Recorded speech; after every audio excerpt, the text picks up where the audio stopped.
This episode is about repetition without applause. It's about doing the work when nobody's watching, nobody's clapping, and you're quietly starting over again for what feels like the 40th time. If you're in a season where you're showing up, staying consistent, and wondering if any of it is actually moving the needle, this episode is for you. This isn't a polished tactical breakdown. It's not a hype speech. This is a real conversation about what it looks like to keep going when life hits you sideways, when plans fall apart, and when people closest to you don't fully understand why you're doing what you're doing. We're going to talk about repetition, preparedness, and how to stop beating yourself up over things you can't predict. We'll talk about ignoring opinions from people who won't show up for your future and staying in motion even when you're not seeing the results or they're coming slowly. If you need quick motivation, you can skip this episode. It's not for you. But if you need fuel to stay in the fight, or you're wondering, do those thoughts that I'm having go through everybody's head, then you're in the right place. I hope you enjoy it. Let's get into it.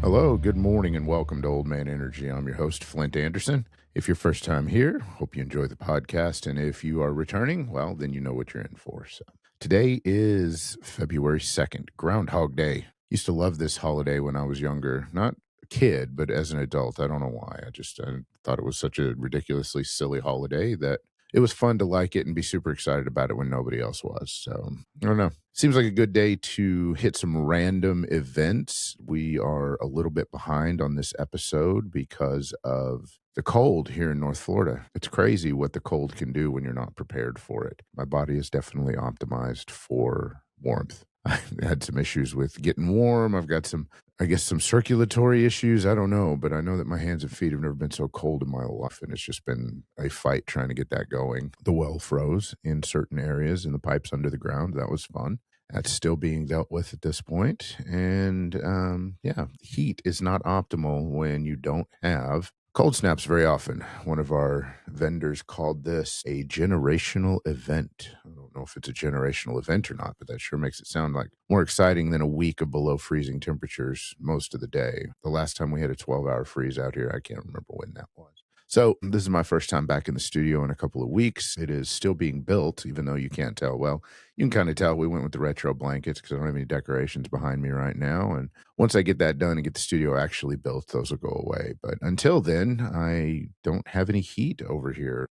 Actually, don't have any plumbing yet. They were supposed to stub it out last week, and they'll be coming to do that next week, I guess. So anyway, all that being said, it's been too cold to do anything. Couldn't really work from the house because all my equipment was up here. Take that opportunity to talk about lack of preparedness, maybe. I don't know. You can't prepare for things that you don't know. You just got to kind of roll with them and deal with them. Now, Groundhog Day is popularized by the movie of repetition until you get things right. So it seemed like a good theme to tie into here. Plus, I got some questions I want to answer, and we're just going to talk about a little bit of whatever. First of all, you can prepare yourself and you can get ready for events, but preparing for an unknown event is damn near impossible. And preparing for things which you don't know how are going to impact you, that's also impossible. I know that like the utility companies will send out messages, please try and use reduced power, please leave your water faucets dripping so things don't freeze, things like that. But can you prepare for pipes freezing in the ground? Not really. Some events just have to be handled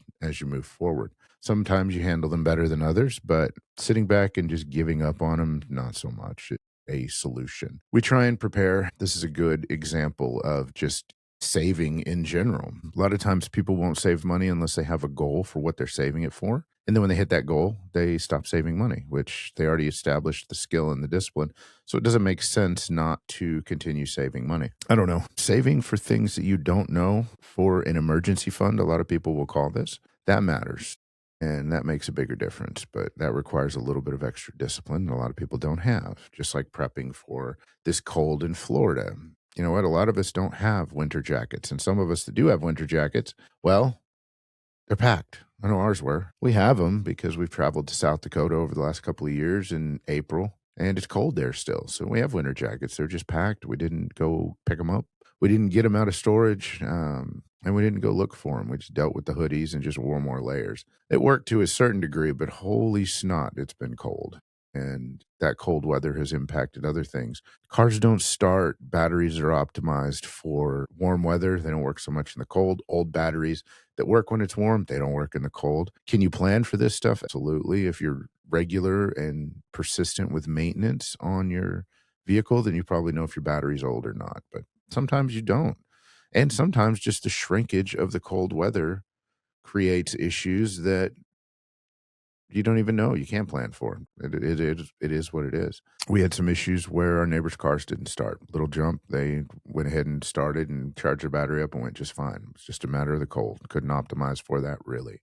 What does that mean from a practical standpoint and application? Plan for things, but if you don't plan for something or if something unexpected happens and you just deal with it, don't spend a lot of mental resources trying to figure out how you could have done better. Deal with the situation, figure out how not to let it affect you next time, and then go on about your business. Leave it alone.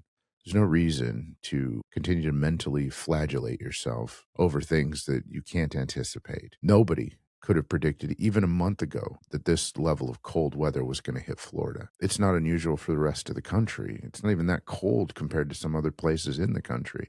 But when you're not optimized for it and you're not prepared for it, well, then you have to take certain steps. The same is true in life. The same is true in business. You cannot plan for everything that comes up.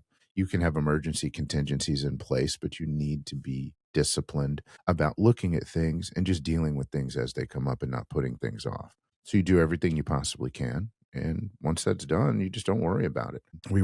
Because the well was frozen, we were getting ready to go to bed last night. And Des was upset and worried about the water in the house because we couldn't drip our pipes. We couldn't do anything. So I was like, man, there's literally nothing we can do. It's not possible. There wasn't water. So how could we let things drip? What could we do? We couldn't exactly drain the pipe system. We couldn't do that. So we took additional steps. I opened some of the cabinet doors. We put some heaters in there so that they would blow on the pipes that were exposed, just to do what we could to try and make things happen. But once you've done everything that you can do, once you've planned for everything that you can plan for, then you just sit back, you let it go, and you let it deal with itself. You deal with the fallout from it the next day or when the event is over. It doesn't necessarily have to be the next day. There's nothing catastrophic about that. And worrying about it doesn't really make anything better long term anyway.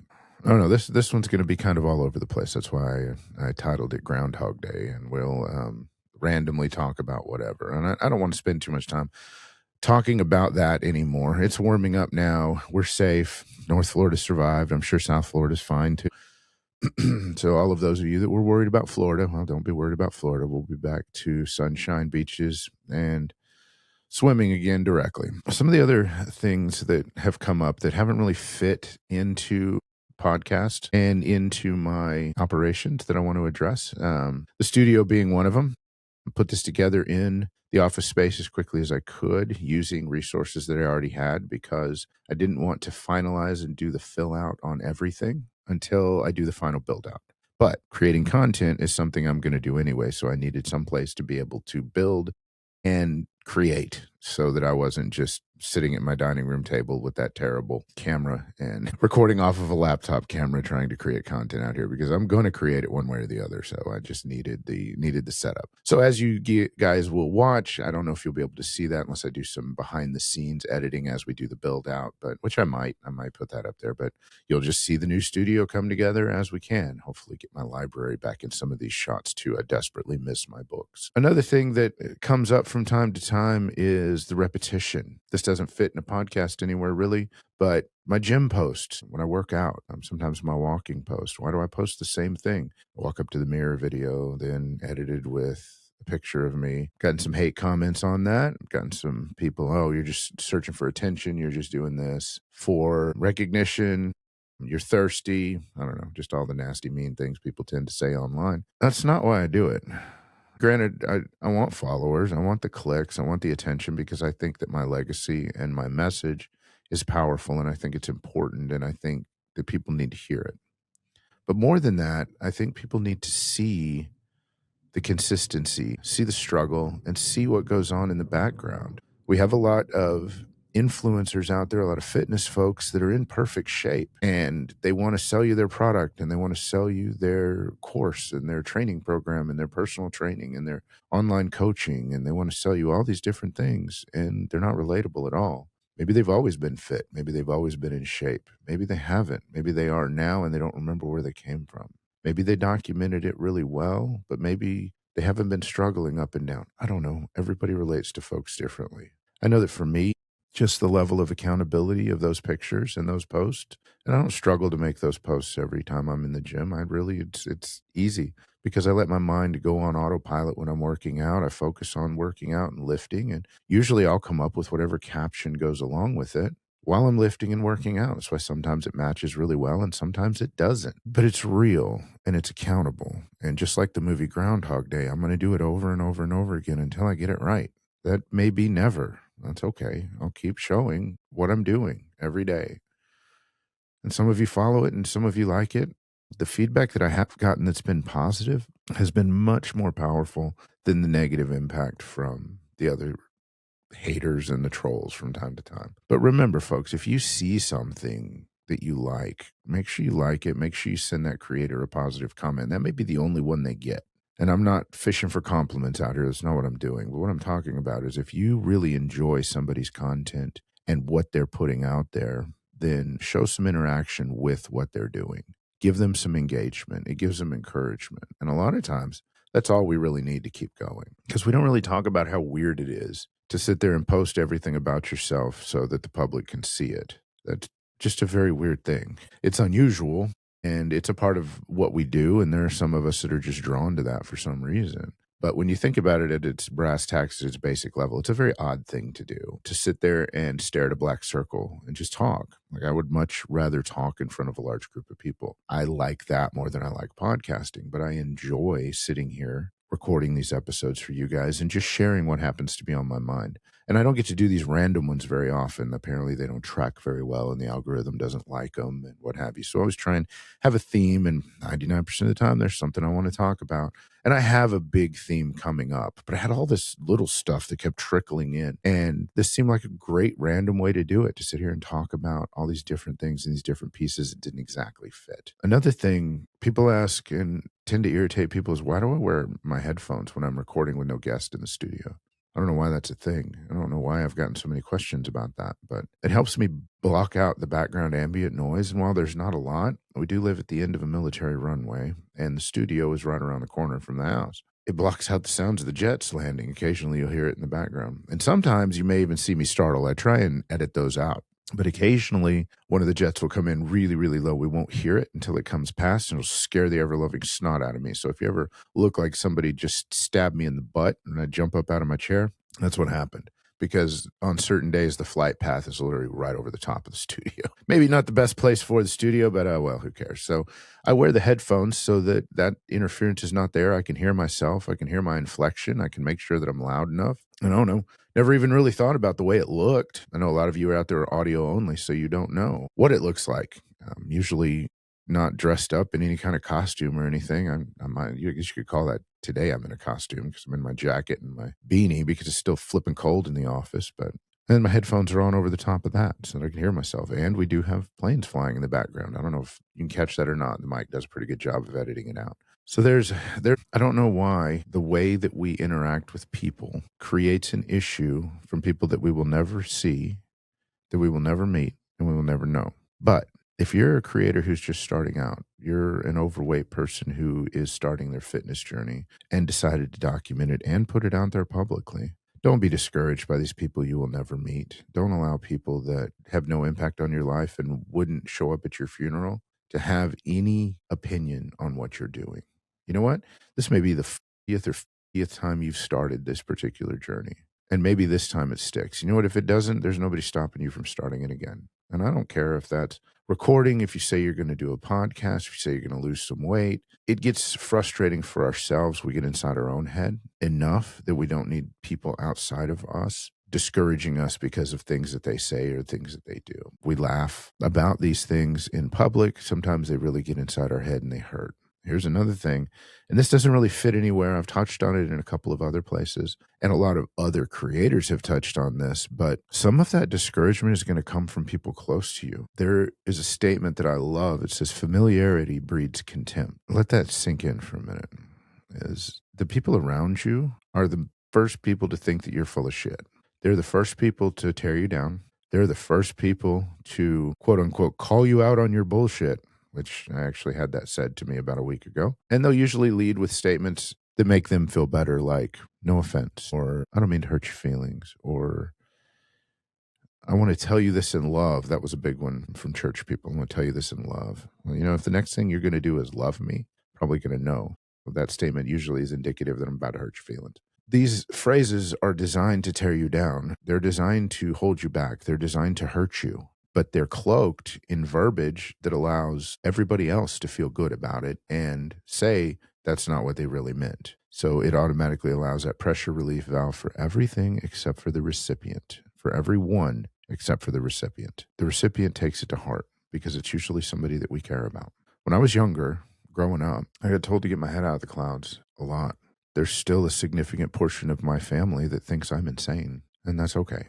They don't have to live my life. They don't have to pay my bills. Hell, even some of my kids probably think I'm crazy from time to time. That's okay.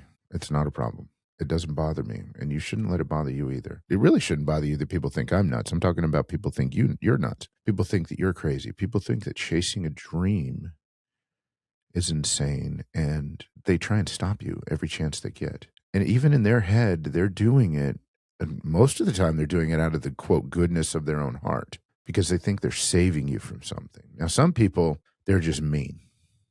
And some people, they get mean because you invalidate their excuses by pursuing your own goals and dreams. And you make it impossible for them to look at themselves in the mirror and continue to lie to themselves about why they're not chasing after theirs, especially if you haven't done it yet and you're failing.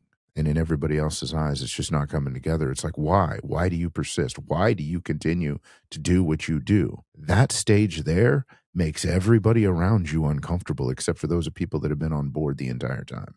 And even then, it makes them a little uncomfortable too. They don't understand your level of commitment, and it does look like insanity, but it invalidates everything that they are, and they will do anything to protect that version of themselves that they've created in their head that explains why they are where they are in their own life, up to and including trying to destroy yours. And if you let them, then you are letting people who have no involvement in your life and don't long-term give a rip about you control who you become and what you do. And that's not okay. You cannot allow outside people to interfere with your pursuit of your own dreams. You know what? You may not ever get there. And that's a reality that you have to live with. But if you're laying there on your deathbed, you can either look in the mirror or you can look at your loved ones around you and say, I gave up years ago and just accepted my fate.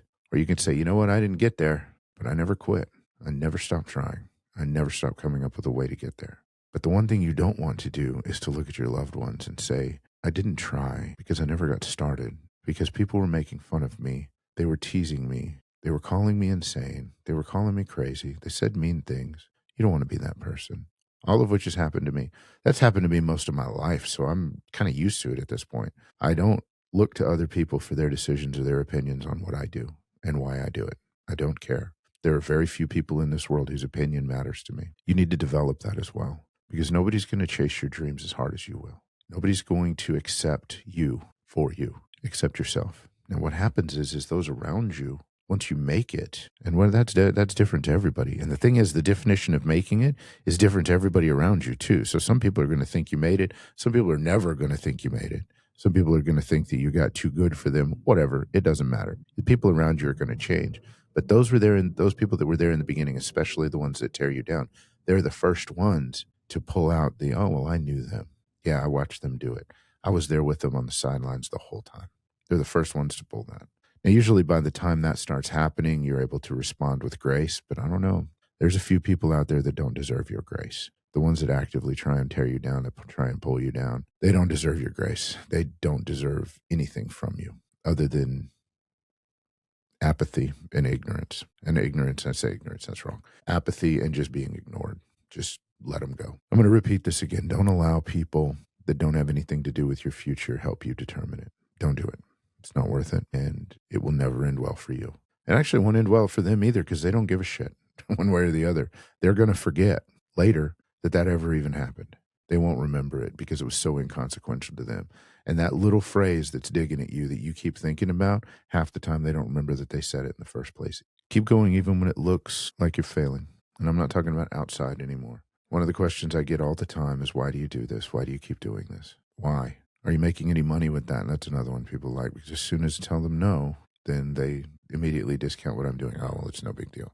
Yet they'll spend thousands of dollars refurbishing a boat or rebuilding a car or on this hobby, on that hobby, on golf lessons and golf clubs and playing golf every day that doesn't really get them anywhere. But because this is very public, because this is my hobby and this is what I do, it's easy to discount. Oh, well, I don't understand why you do that. Why you spend money on that? Why are you doing that? It doesn't make any sense. You don't have to monetize everything that you do. Has this helped me earn credibility with other people because they can see my legacy laid out in real time? Yeah, absolutely, it has. Is there ads every 5 minutes in the program? No, unless it's just a standard YouTube ad at the beginning, but I don't have anything to do with that. You can't let frustration, lack of success stop you from doing what you love. I started this podcast because I wanted to leave my legacy, because never in history has a time existed where we can teach our great, great, great grandchildren what our values are, how we lived our lives. They'll know what we look like. They'll know what our name is. They'll know what we sound like. There's never been an opportunity like that ever, and I thought it was too powerful, a medium to leave untapped. I wanted to have a podcast. I wanted to teach. I wanted to share the wisdom in my story with the world, and I still do. I still got a lot of things to say. One of the other things I get all the time is, how do you come up with ideas? I want to start a podcast, but I'm afraid I'm going to run out of things to say. You know, those fears are valid. I was afraid of it too, but here we are almost 100 episodes later, and I've still got 30 or 40 episodes in the queue and another 300 ideas that I haven't even begun to explore or realize yet. You won't run out of topics.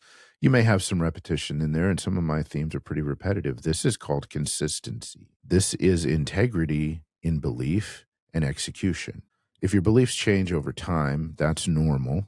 It's not expected that you reach in somewhere in your mid-20s everything that you're going to believe every day for the rest of your life. That's ignorance dressed up as stubbornness. So yeah, the way you act and your character and your integrity is going to come across in everything that you do. And when you record it and you put it out there, the changes in your beliefs become very apparent. So you better be prepared either to defend them or explain them, or a little bit of both. But holding on to an opinion that has changed over the years just because you spent a long time believing that one thing that you now know to be wrong for you or incorrect, that doesn't make any sense. That truly implies that you're not open to receiving anything. You're not willing to learn. You don't know what's going on, and you don't want to grow as a person.